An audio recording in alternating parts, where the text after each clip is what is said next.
Namaste and a very warm welcome to our special presentation on India or Bharat hosting the G20 summit for the very first time.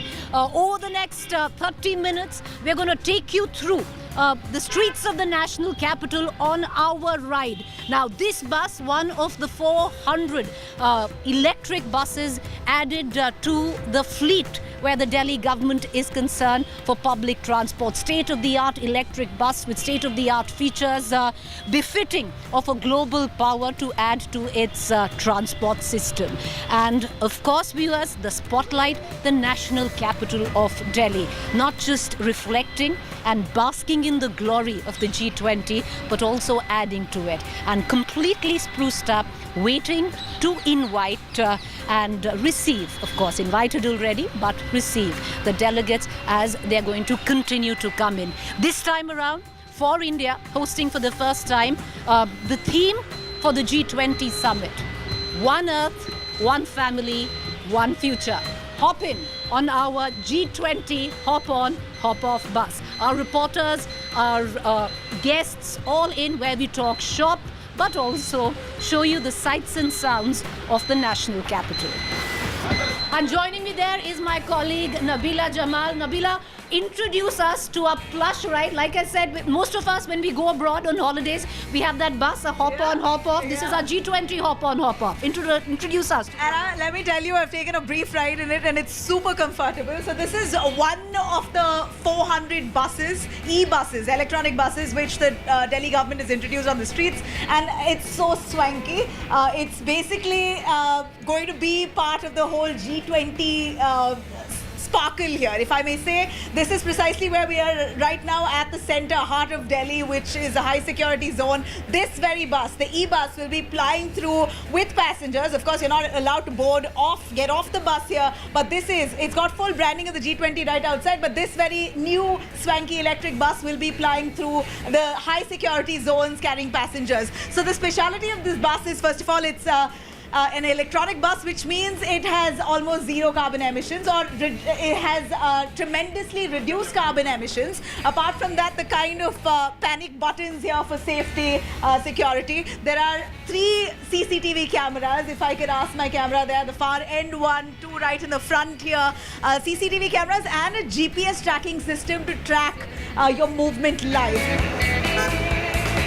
And the reason why we're in this bus, viewers, because we're talking about a bus, is actually to showcase how Delhi has completely, decked up, yes, but in its Sunday best, Nabila. So lovely, the city. You know, the lights, the kind of grandeur that Delhi has thrown up is really amazing. I haven't seen something like this the time that I moved into Delhi. This is spectacular. And I think this is the kind of high-profile beautification that one needs to be welcoming world leaders.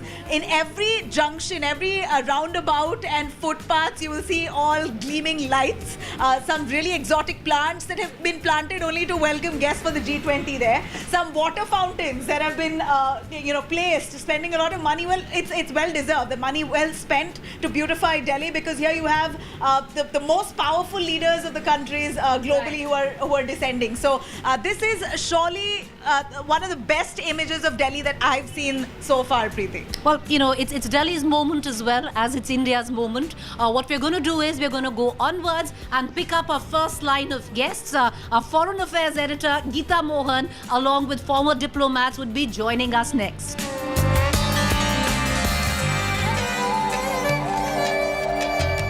As we make our way to Pragati Maidan, capturing the sights and sounds of the national capital, I want to bring in our Foreign Affairs editor, Geeta Mohan, for a larger understanding, Geeta. For those of us, because it's the first time that India is hosting the G20 summit, can you give us, for those who are not well versed with what is the G20, a quick crash course on what is the G20 and the importance of G20. And of course, we're going to bring in our guests as well into this conversation.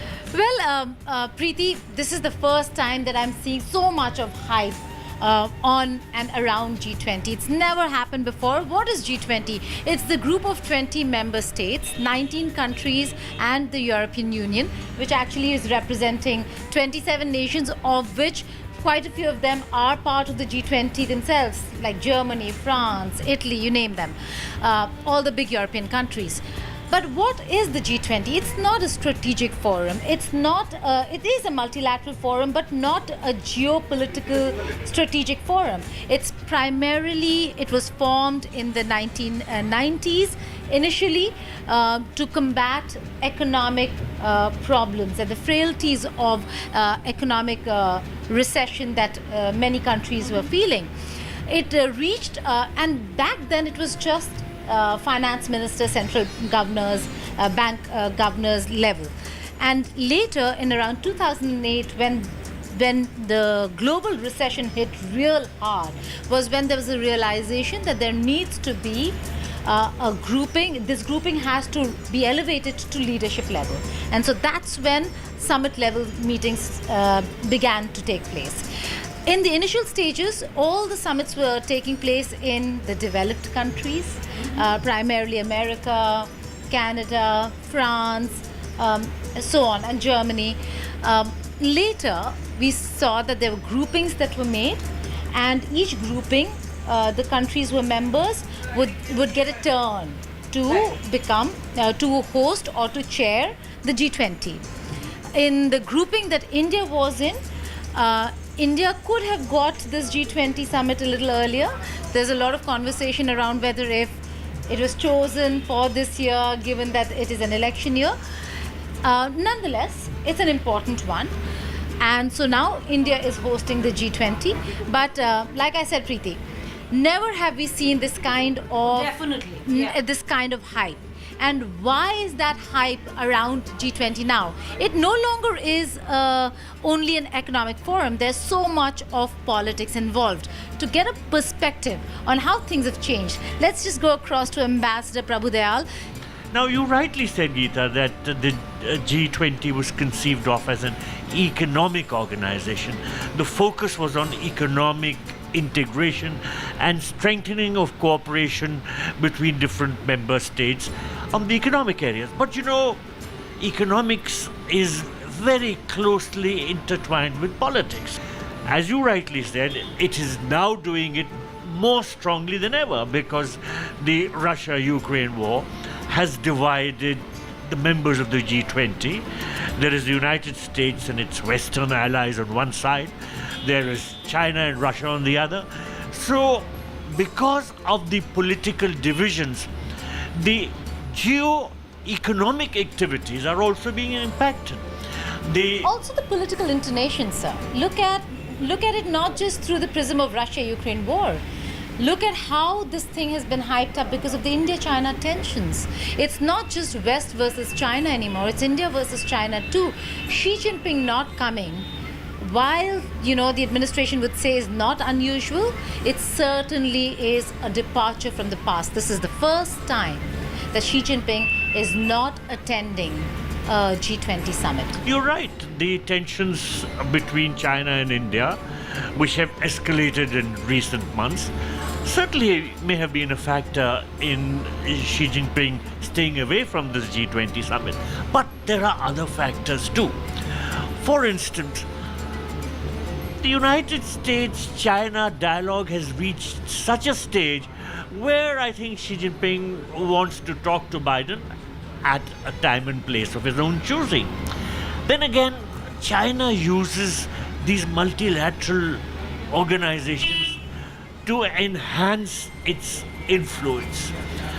The G20 setting here in India would not have permitted him to be able to successfully play that role.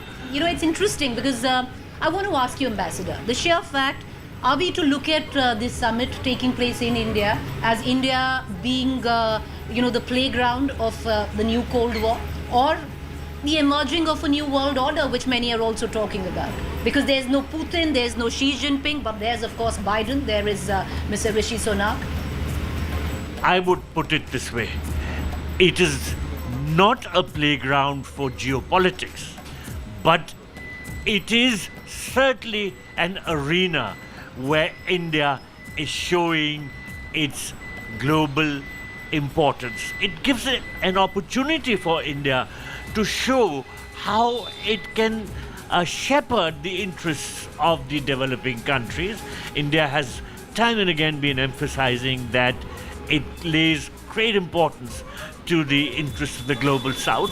Though, of course, there are many in the Western world who even question this concept of the global south. But nonetheless, we are trying to help the developing countries. So it is enabling us to be able to play the sort of role which we would like to play in the international arena, but we are not able to play such a role in the United Nations because for a variety of reasons we are not even admitted as a permanent member of the UN Security Council. Right, Preeti, you and I have been discussing this, and we've been discussing this in our studio as well. The biggest challenge for India is going to be consensus. Bringing in a document, a joint communique that really has consensus. It's not just Russia-Ukraine war anymore. China has made it a point to object to any Indian initiative every step of the way. So, are you looking at a consensus document at all? Some officials say a consensus on development, but that's not a consensus document. Either you have rightly emphasized what China is up to. China is not going to be a part of the solution to global economic problems. China is part of the problem itself. It has created several aspects of the economic issues which are confronting the world. So China would not play along with a communique which would be acceptable to the other G20 members. I don't see the possibility of a communique as being very strong. If you remember, at the foreign ministers meeting which was held earlier this year, no joint communique was issued. There are deep differences. So if at all there will be a joint communique, it will be one where only, certain issues will be touched upon, but the Western countries would like to have reference to the Russia-Ukraine war, and there will be the Chinese and the Russian delegations which will oppose that. So there could be a stalemate. So I would not be too surprised if there is no joint communique. I know we have to close this. We've got to close this, so it's like a hop on, hop off bus. As Nabila and I have also been taking you through the city. We're going to end this there. Thank you, Ambassador. And I hope you and your wife had a good ride on our hop on and hop off G20 It was a great bus. pleasure. Thank you. Well, thank you and appreciate for you to join us.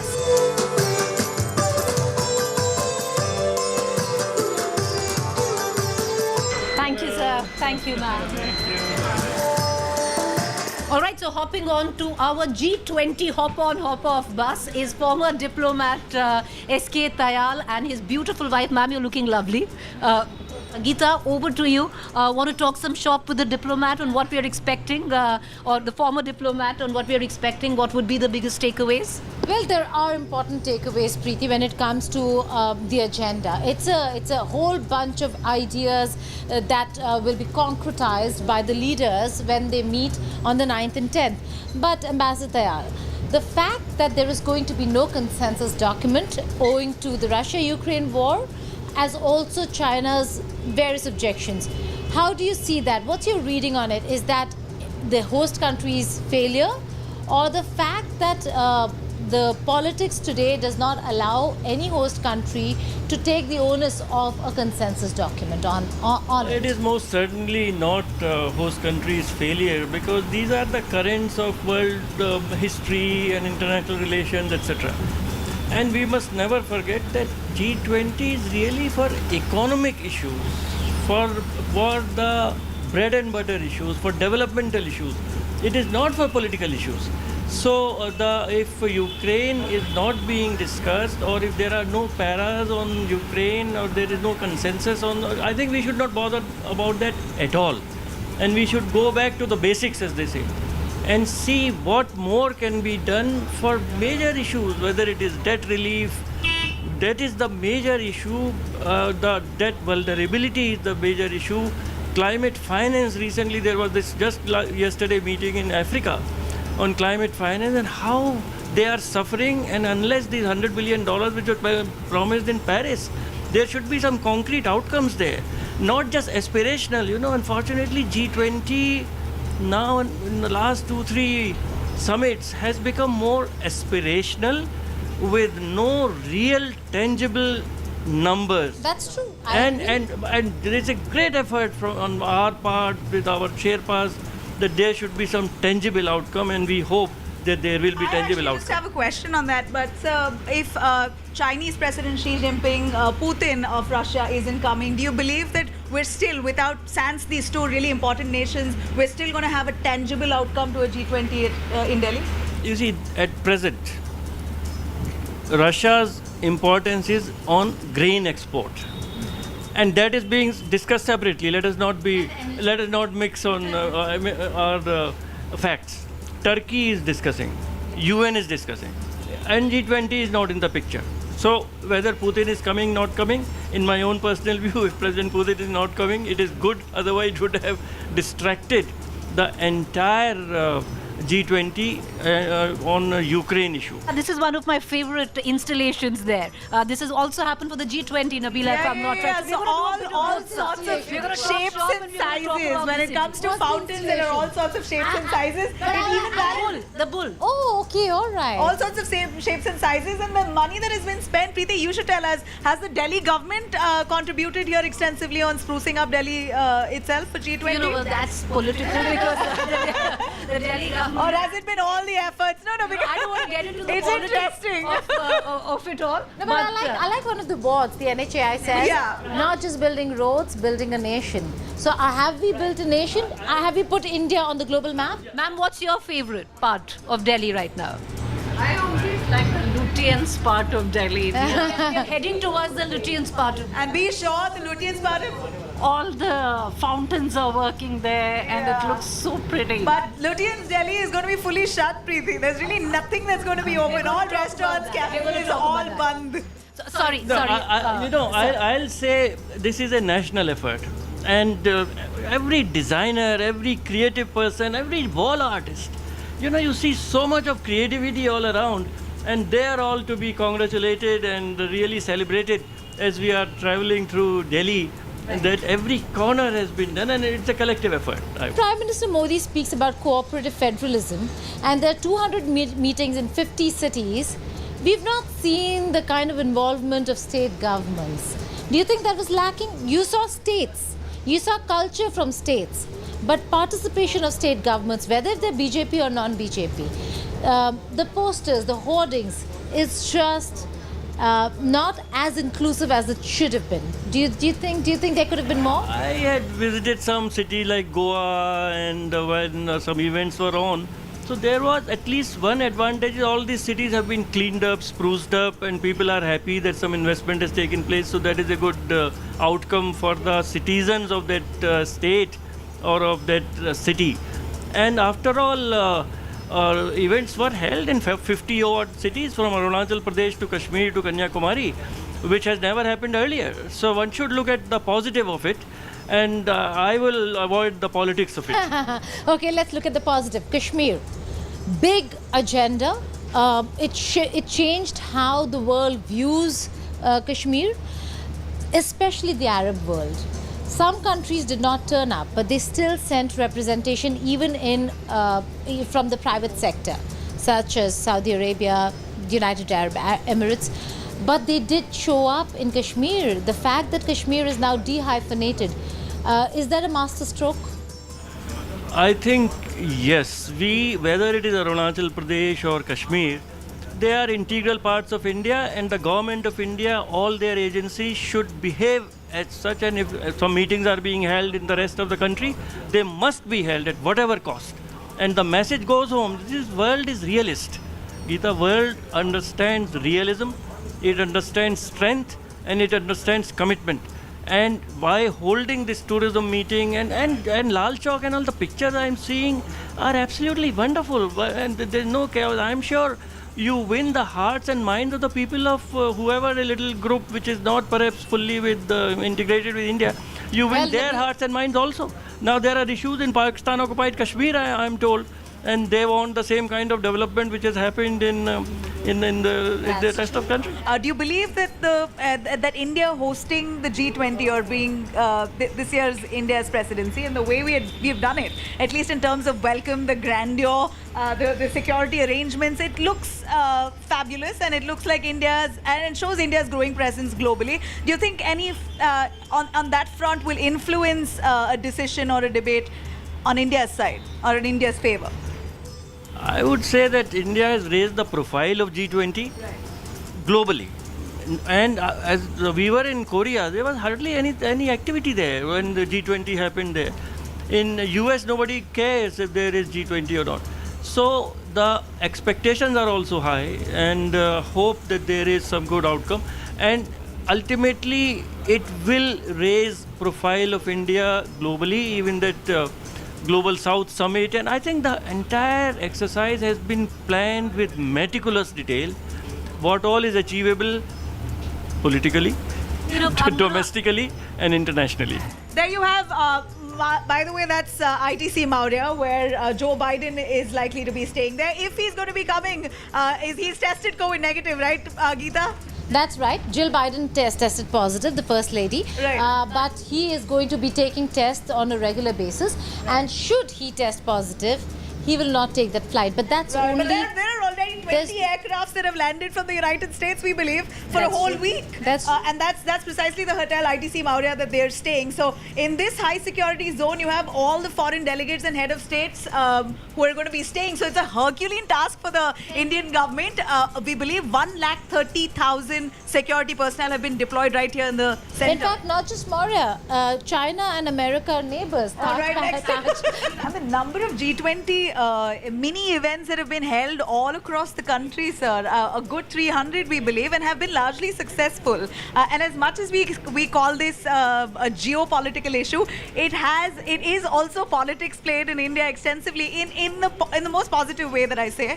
But the ruling government here has really sort of projected their flair and their strength, their power across the nation with the name of G20.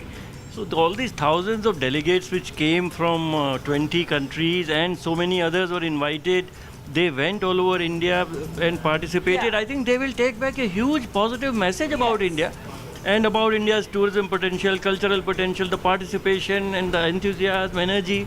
I think these all travels, and this adds to the glory of our country. And if we are going somewhere up, it all adds to the image of the country. And this is what will also stay. Add to image of Prime Minister Narendra Modi, you believe? Sure. Yes. He's our leader. He's our Prime Minister of the country. So surely. Definitely there, but your stop is coming in. But thank you, ma'am and sir, for joining us. We're going to let you. We're going to drop you off on the next stop right there, and we're going to chug along further. Well, not chug along, but drive along further very comfortably at that. But thank you.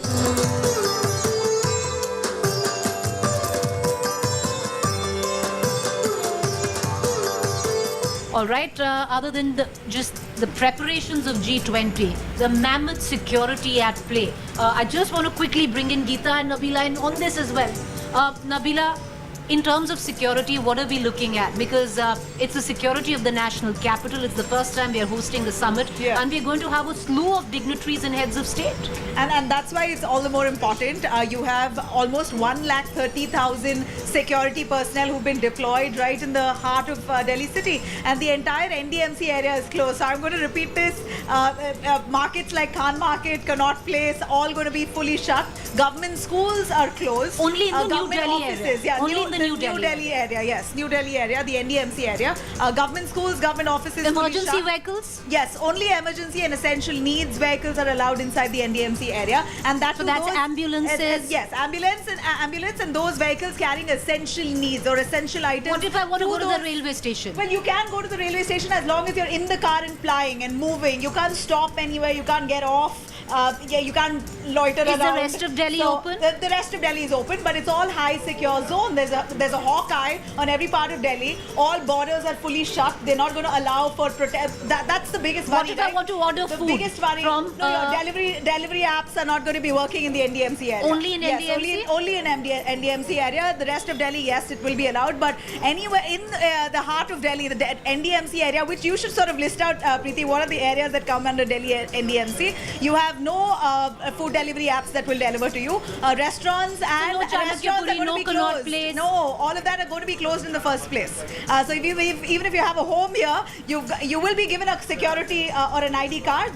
Those areas, the areas where there are homes located in the NDMC area, will also have some kind of identity card that they'll have to show to cops. But the most important thing here is that what if there is an occurrence of a protest along the border areas? It could be a very a sweet spot for protesters to raise their voice to try and grab attention. Now that's the reason why all the borders that align with Delhi are completely shut. Only vehicles are allowed to move through those borders. No protesters will be tolerated at all.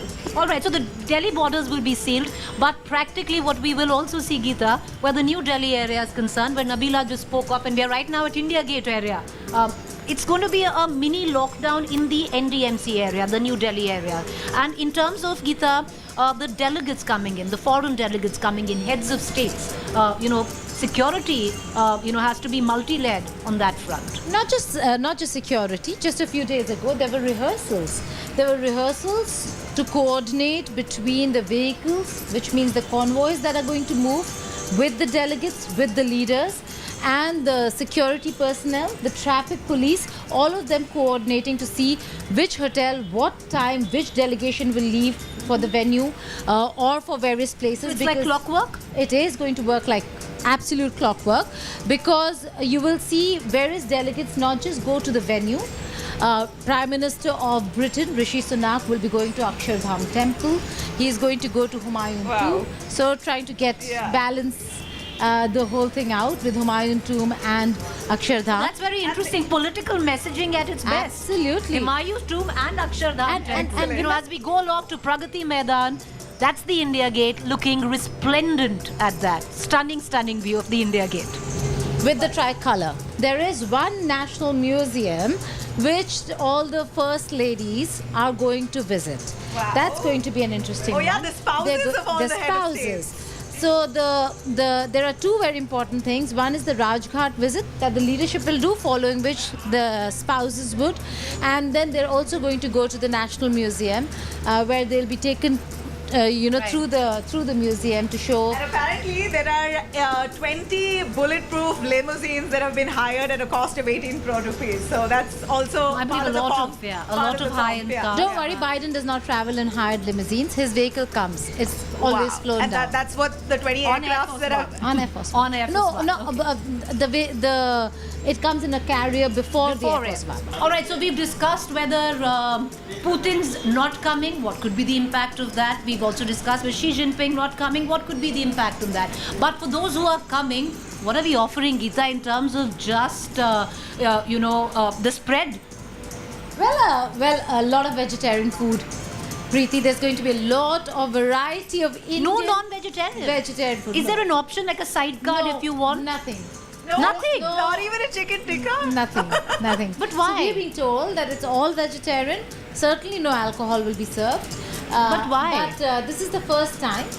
We've done many summits. I've covered many summits, Preeti, for foreign delegations especially, who their mainstay in terms of food is their staple diet is meat. So it will be surprising, but also there's a change. There's a lot of millet. So G20 has millet as an agenda, Preeti. Right. So that they're trying to showcase millets. So there's going to be different kinds. I was reading, different Nabila, there's millet sushi. recipes. Yeah, there's millet Really? sushi. Yeah, and there's jawar rotis. noodles. Jawar noodles and some millet sushi. I don't know what millet it is, but there's some. Golgappas, ragi roti. You have almost every Indian dish from every part of the country, Yeah. the south to the north, all in the form of millets that's going to be served to them. When you're doing a bilateral, it's Right. different. Yeah. When you're doing a multilateral and you have so many delegates coming in, so many people from the press corps coming in, they'd expect food from their country. Right. In fact, when we do G20 summits anywhere else, they actually have country-specific So you do have food. a counter where Indian food is Yes, served. Indian food. You have Chinese, because they know that the Chinese, Right. the Japanese are not comfortable eating. Yeah. It does not suit their Right. palate, so they will taste But if they want to have a wholesome meal, they'll go to their counter. Right. Okay. So, fine, dampener, there is no non-vegetarian and there'll be a lot of states disappointed because we could have used this opportunity to promote and showcase, our non-vegetarian cuisine as well.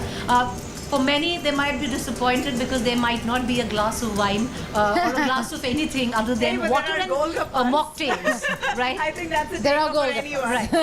anyone. Right. So there is no alcohol, but there's going to be plenty of other stuff to keep most of the delegates that have come well satiated. And we're now moving on to our next stop.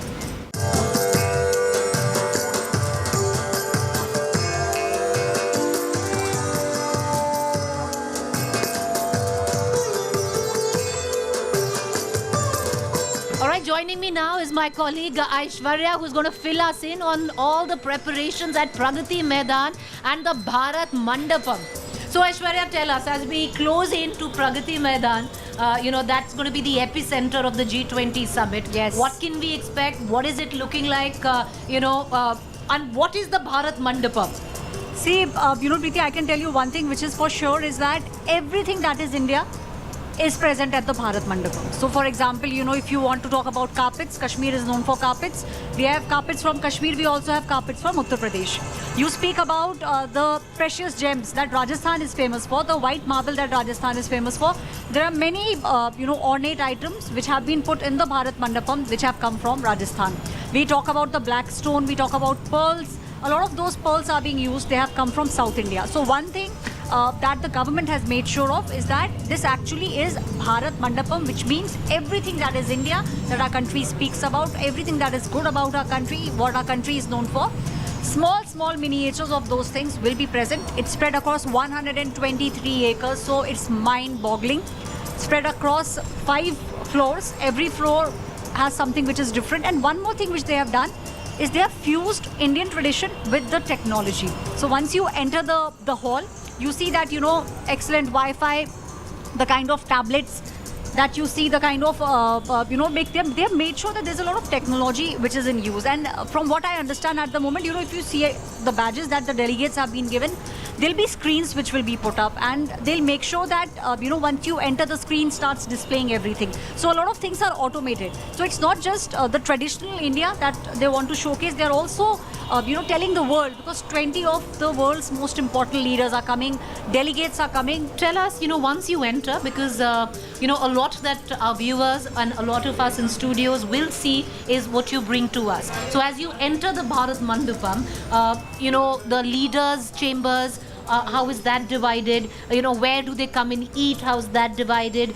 Rest and relaxation, then the press area. Give us a sense of all of that. Yeah, so, there are 5 floors. And I believe, as Geeta was telling us, there's a craft center.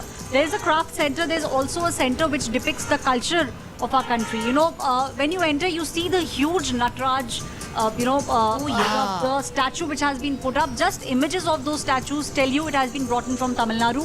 So it tells you what exactly the Prime Minister, because he is the one who's been the driving force. He's the one who said that we need to make sure that what happens now is that will be carried forward, and there are certain things which they have done very, very, which are very new. As Geeta was talking about, that sending an entire team there just to make sure to see, what they are doing. So definitely they have been thinking about it. Once you enter, there are different chambers, and let me tell you, there are 2 halls.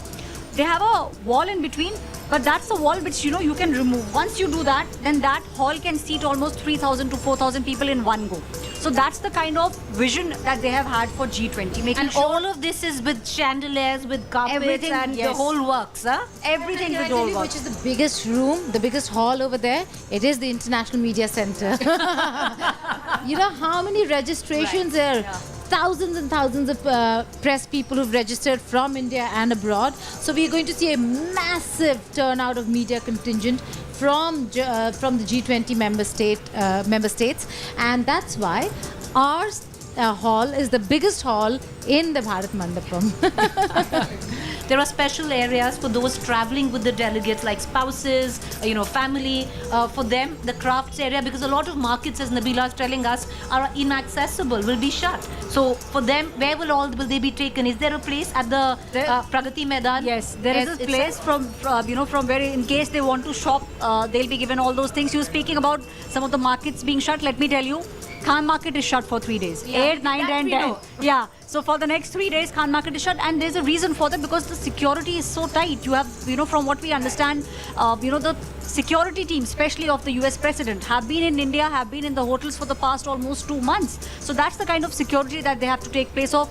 You have been traveling from the airport till now. I'm sure the bus would have been stopped at least many, many times by the policemen, Right. because, they are on alert. They are on extremely high alert. Yes. And there's a reason for that, because So all of the families will be taken where all there? so the families, see, they'll be taken to the museum.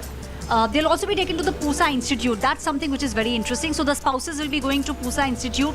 The different kind of millets that are being grown in Pusa. What are the benefits of millets? Because this 2023 is in fact the International Year of Millets. Right. Something that the Prime Minister pushed for, something that the United States acknowledged. And this is the year of the millets. So that's why even in the food, Preeti, did you ever imagine you will eat cookies made out of millets? That's it. We reached our final destination on our G20 hop on, hop off ride. Time for us to hop off, and we're on our way to the Pragati Maidan, the Bharat Mandapam, and it is looking very, very pretty. Come on, girls, let's go. So what is it?